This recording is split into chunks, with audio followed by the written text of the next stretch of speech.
इस्लामी साल का दूसरा महीना जिसको सफ़रुल मुज़फ़्फ़र कहते हैं, ये दूसरा महीना माह सफ़र, जिसके बारे में गुमान ये है, शक ये है कि ये बलाओं के नुज़ूल का महीना है। लेकिन यकीन क्या है कि ये अल्लाह रब्बुल इज़्ज़त की रहमतों के नुज़ूल का महीना है। वहम, शक और तवाहम और लोगों की ज़बानों के ऊपर ये एक बात चलती है कि इस महीने के अंदर बलाएं नज़ूल करती हैं, नौसतें हैं,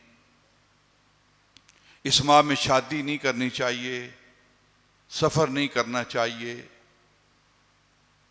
क्योंकि ये खाली है हर बरकत से, हर चीज़ से ये महीना। तो इसके बारे में नबी पाक सल्लल्लाहु अलैहि वसल्लम की आमद के साथ अल्लाह रब्बुल इज़्ज़त ने हर तरह की नौसत बेबरकती को दूर कर दिया है।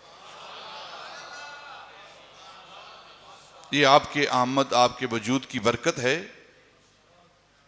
कि अब आसमान से कोई बला, कोई वबा इज्तिमाई सूरत में नाज़िल नहीं होगी, इज्तिमाई सूरत में नाज़िल नहीं होगी। आपकी आमद से पहले पहली उम्मतों के अहवाल को पढ़ें। पहली उम्मतों पर बलाएं नाज़िल होती रही हैं, आसमान से पत्थरों की आग की बारिश होती रही है और ज़मीन खुलती रही है और लोग ज़मीन के अंदर गर्क होते रहे हैं। लेकिन जब से वद्दुहा के चेहरे वाला,